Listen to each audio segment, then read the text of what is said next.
2018 spring season here up in northern Saskatchewan with Kisslinger Outfitters, and we're about 20 minutes away from camp. So we got my buddy Tanner and Miles. They probably rolled into camp about 2 hours ago. I know Darnie and the whole crew's up there, so just looking forward to a great week, you know, sharing it with good friends and family. That's what I call these guys up here, you know. This is our 4th year coming up. What better thing to do in the springtime after a long, hard winter? Go chase the bears around. This year with a Recurve. Live on the edge, 'cause brother, win or lose, it's all in what you do with the chance you're given. Yeah, through the wind and rain, you feel your heart pounding. You got one shot, what you got? Tell me what's it gonna be? You gotta make the most of this opportunity. If others fail, make sure you succeed. On the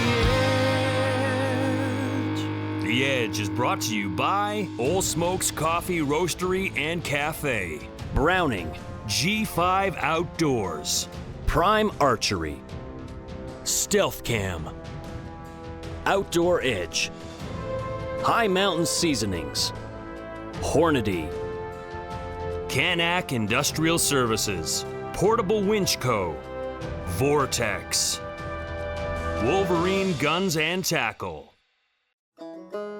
2018 spring bear season up here at Kisslinger Outfitting in northern Saskatchewan. Every year we're trying to do something a little different, you know, with the fine folks at Kisslinger here, Darnie and the rest of the crew. They make it really easy for us to actually reach out and do something special each year. This is a gentleman that truly inspires me. He's full of life, full energy. He's just a pleasure to be around. I'm so excited. This is my first bear hunt over top of a bait. Hunted bear, but not like this before. I'm doing good, brother. How are you? You ready to go? The idea that Steve came up with and working with Darnie, it just snowballed and it turned into this great adventure and great trip. I said yes. I said, whenever you want to do it, I'm coming. You're lifting me. We're going. I was excited for Tanner because I knew that baiting bears in Saskatchewan is hard to beat. That experience is unreal. So giving something for a gentleman like this to look forward to and to fight for was a pretty special moment, and it feels pretty good to be able to give back. I knew I had work to do. Everything about this hunt is out of my shell. I really wanted to get this done with a bow, not a crossbow, so I could show to myself that I could do it. This trip, for me and Tanner, was more of a celebration of how far he's come. Yeah, the last year, Tanner was dealt a pretty tough hand here. My diagnosis came in August of 2016. We went over to the Cross Cancer and sat there with my doctor. He came in the room, it was just me and my mother, and we were sitting there, and he looked at us and he said, unfortunately, you're dealing with a grade 2 ependymoma and a cancerous ependymoma. That rocked me hard because then you have cancer. When I came out of the second surgery, they told me that they resected 99.9% of the tumor.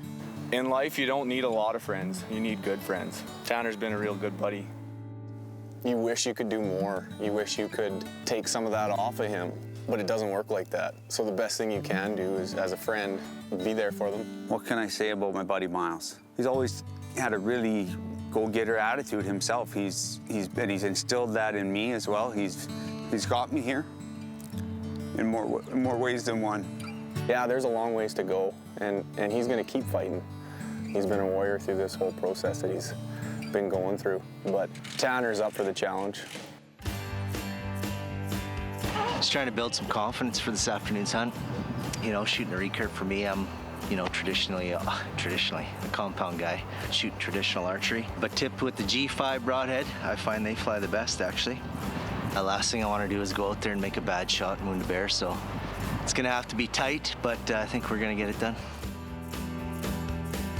This is my first hunt since my surgery. This is the first time I've ever shot a bow sitting down. With my injury level, I'm a T9 incomplete, so from here down, I don't have much muscle, especially in my core. So the biggest challenge with shooting from the chair is that I'm not stable enough. I've got a strap that goes around my trunk here and around the back of the chair, so he's gonna give that a tighten up when it's go time, and then I feel a lot more solid and not so like the wind can blow me over. Steve got us a nice big blind. There's lots of room in there. Of course, you know, being in the chair and got the wheels, and I need room, and we have Miles in there, so good. Had a good practice session earlier today. We got to shoot out of the blind and at the black bear target, so.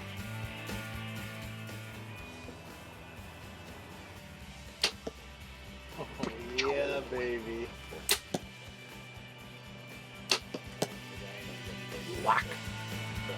I can't wait to put my bear down there on the dock. I've seen all the pictures, and that's where I'm excited for. Get my wheelchair and get my bear down there. And maybe tonight, maybe it's first night's a little early, but we'll see.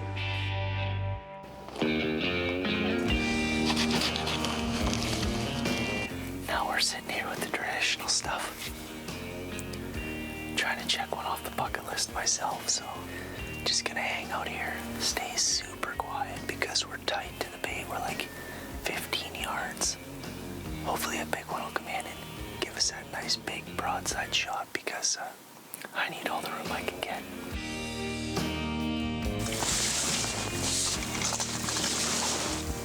Hey, you get out of here. We sat at this one spot for about 3 hours. Saw one small little bear. If it's not shaking here, why don't we pack up the tent? Let's go north and pull that camera. Well, we could do a spot and stock walk. Walk Yeah. right in there. Walk right We've got in. a couple of hours, right? Yeah. We were headed out to their blind for the first time, rightfully so. My blind's name was Lorraine. Our guide didn't even know that that was my mom's name, so on the way out he said, yeah, you're going to Lorraine. And we said, really? He said, why? He said, that's my mom's name. He said, oh, no way. He said, well, I think there's some pretty good bears there. So Miles did give me some words of wisdom, and so he says, you gotta wait usually a little while, some small bears come in, and then the big boars come later on. I'm sitting there for a while, we're not getting much action, and then I tap Miles on the leg and I say, there's a big bear coming. And so he pulls up the binoculars and looks at him. He says, that's a slob. The bears get bigger as the night goes on. Yeah. But this bear came over the hill, and right away we knew it was something special. Yeah, we did. A gust of wind came, and it flapped our blind. That bear stood up and looked right at us. And then it only took a couple seconds, and it was off into the trees again. As this bear's coming in, he gets right by the barrel, and we get a gust. Miles goes both hands on the blind. I have to let go of the bow. I get one hand on the blind. The blind comes up high enough that I can see the bear under the blind. I'm heartbroken. All of a sudden, this bear disappears into the bush. And that's when I thought it was over. I thought I saw the biggest bear, the first bear. Talking to the guy, Jamie, he says sometimes these bears, they come in and they don't come back. Then we have some more bears come out. The whole night was right full. We had 6 more bears come out before this big one even showed himself way in the background. He was circling in behind us. It came in a couple more times. We'd get excited a few times and then it would disappear.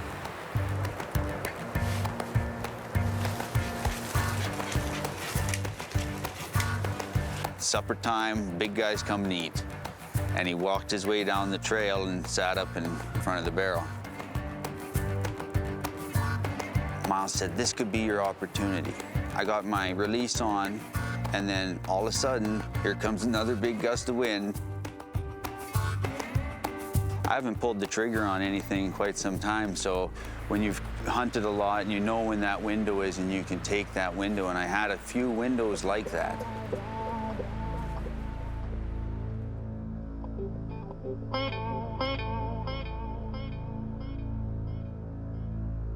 And he sat right directly behind the barrel again. Luckily for us, a smaller boar was working his way in from the left side of the blind.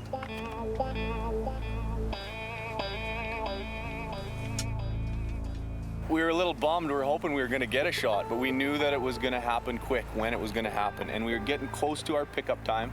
And the bear stands up, and he always left the same way. And I knew I had to have an opportunity if he left the same way.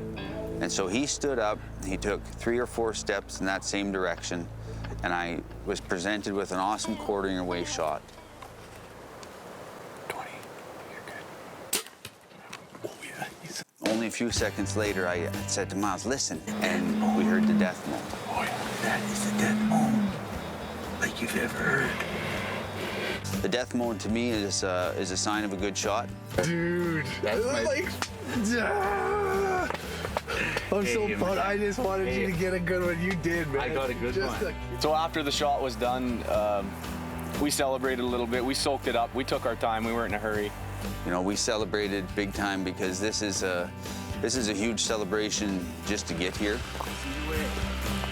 And luckily, this bear didn't make it very far, but we still had to take this wheelchair through the bush. Miles wheeled me all the way down there, and I was able to get probably 10 feet from where he finally laid. He laid in some thick underbrush, so. We got you right down there with the bear, lifting its head up.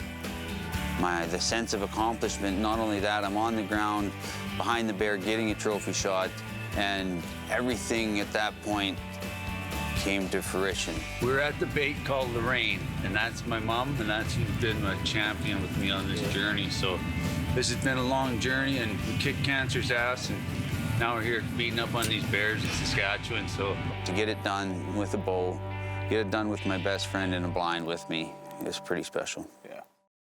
We're trying a little spot and stalk here. It was pretty slow where we were held up earlier this evening.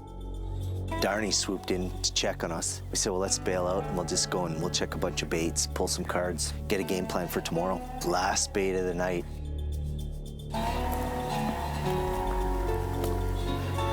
We roll in there and here's this great big boar on the bait and he runs off.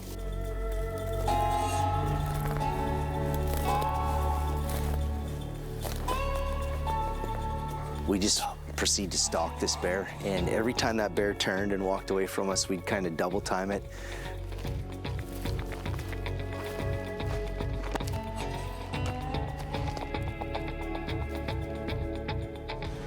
Next thing you know, I mean, we zipped it right into the wheelhouse, you know, right in that 15, 18 yard range.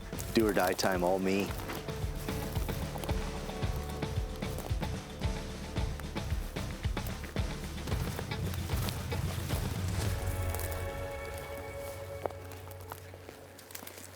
Ready? Ready?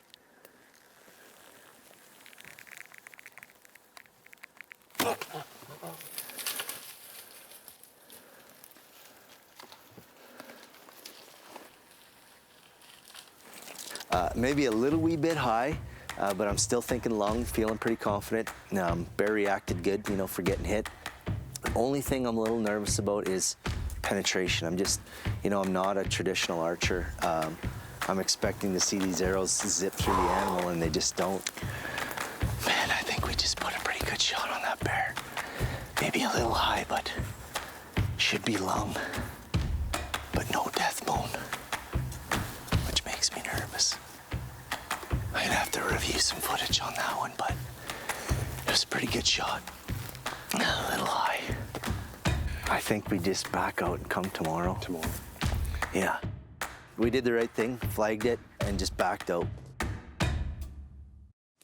Tanner's been through one hell of a bout with cancer, and you know, he's the first one to say that I've sent him a little bit of inspiration or given him a little bit of inspiration, but you know, it's really the other way around. I mean, for me. Peter Pumpkinhead.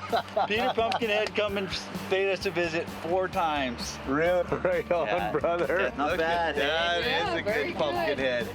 He's got a good pumpkinhead on him. To get him at the end of it all is just this is an awesome story. It's the way it come together. We had a lot of bears come in today. It was unreal. We had bears sniffing right in the ground blind. It was pretty sweet. And then this bear came in and Tanner was able to make a good shot. And there ain't a guy that doesn't deserve it more than Tanner. He's been through a lot and today was perfect. We were pretty pumped in the tent for sure. There was definitely emotions flying everywhere, you know, when he sunk that arrow in. It was fun. Pretty exciting evening. As nervous as I was, I mean, I just drew back. It felt good and I just let fly, and not as much penetration as I'd hoped for. But again, I'm not a recurve guy. I mean, I'm so used to seeing these arrows zip through, and these arrows just seem to go in and stay in, so. But feeling good, I mean, left to right was right on the money. Back for a warm bowl of soup, sleepless night, and tomorrow morning we'll go in there and hopefully make a daytime recovery. Fingers crossed. Okay, well, here we are. We're next morning after the shot last night. And yeah, not gonna lie, feeling a little nervous. You know, reviewed the footage. Penetration didn't look too bad. Shot was a little high. Kind of just hoping that we got top of the lungs. Just gonna search it out here today. We got a pretty good crew, and right here, look at those bubbles. There's a lot of blood right here. He's in this. We're gonna lose whatever blood we had on this. So you want to bear hunt with a recurve, do you? Awesome.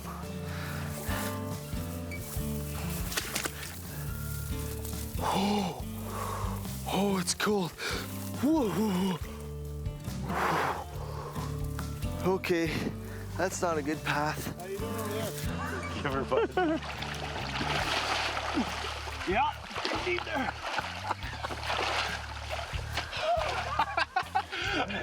Woo! Hell yeah.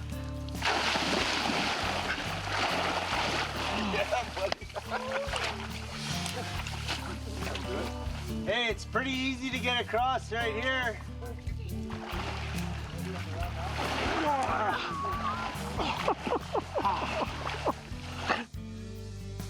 So we just crossed the river. We actually got on some really good blood. And this river system, creek system's probably, I don't know, 150 yards wide. We're soaking wet, but we're here, and we're gonna send 2 off on that side, and the rest of us 4 are gonna start heading back this way here.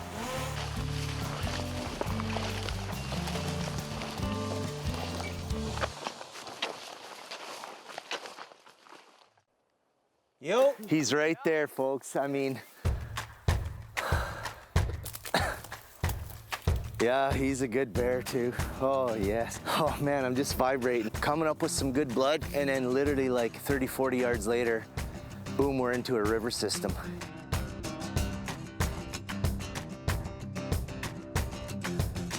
I gotta tell you, you know, we're up here in northern Saskatchewan. The Kisslinger outfitters, we're with Darnie and the whole crew. You know, it's one of those magical places for a bear hunter. This year, you know, I decided to take on the challenge of traditional style. You know, for me, it's kind of just about challenging myself to be a well-rounded archer and be able to consider myself semi-proficient with all weaponry, and newfound respect for all you traditional bow hunters out there. It is not easy. Hundreds and hundreds, if not thousands of arrows into this. This is the reward for all the hard effort and all the arrows flung, and I couldn't be happier right now. I'm sitting in front of a great big northern Saskatchewan Bruin. I can't express to you the feelings and the emotion that I have. It's an accomplishment that I hold near and dear to my heart for a long time, and a newfound love for the traditional stick and string. Just a fantastic week here. You know, big shout out to everybody that came, everybody that helped out, everybody that contributed, especially with Tanner's hunt this year. Great people in camp this week. We got Russ and Kelly from Badass. Pretty special moment just went down. We presented Tanner with a $5,000 check. Not only on the back of you, Darnie, and Kisslinger for having us, but also on the backs of our friends from Badass Outdoor Gear. It was really good to have him in camp this week. We were able to raise a little bit of money to help him out with his new vehicle, you know. When people do things for you like Kisslinger has done for me, and Steve's done for me, and Miles has done for me, this is what gets you through cancer. It's just a remarkable thing, and he's a remarkable young man. So Yes. again, can't thank you guys enough. But your fees were the fees that we have actually donated back to Tanner. Cancer is what you make of it, Yeah. right? And you know, like we talked about, you have 2 choices. You can curl up and die, or you can hit it head on. And Living through cancer and beating cancer, and you know, getting to this side, Yeah. that is the miracle for me. Yeah. This will be a bonus. I love that. That's it. Inspiring, man. Yeah. I knew that Steve had been through cancer before. His best advice was, there's 2 ways, Tanner, you can get through it. You can lay down and give up, or you can go, put your head down and go right through it. That's where I grabbed the inspiration from. That's the advice I took. And that's the advice that I like to give to people who talk to me now is I call it straight up the middle. And you don't go around this stuff. You don't deke it out. You don't push it off to somebody else. You go right up the middle on it. The week has been chaotic. Lan is here hunting, so I wanted to make sure we captured that on film. She's back at 10 Mile, her favorite spot, and this time, instead of being guided by me, she's being guided by her girlfriend Taylor. You know, her and her friend Taylor were out, so it was a pretty special moment for them just to capture. Congratulations, girl. So proud of you.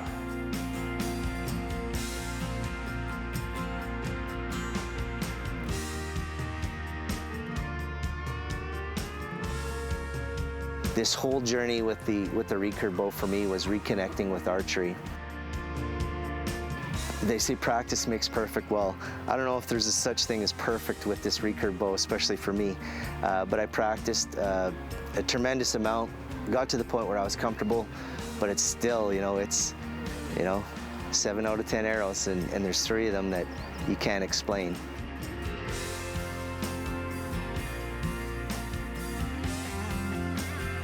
Thanks for tuning into this week's episode of The Edge. I'm your host and now traditional archer, Steve Ecklund. Thanks for tuning in. The Edge is brought to you by Old Smokes Coffee Roastery and Cafe, Browning, G5 Outdoors, Prime Archery, Stealth Cam, Outdoor Edge, High Mountain Seasonings, Hornady, Canac Industrial Services, Portable Winch Co., Vortex, Wolverine Guns and Tackle. Live on the edge, 'cause brother,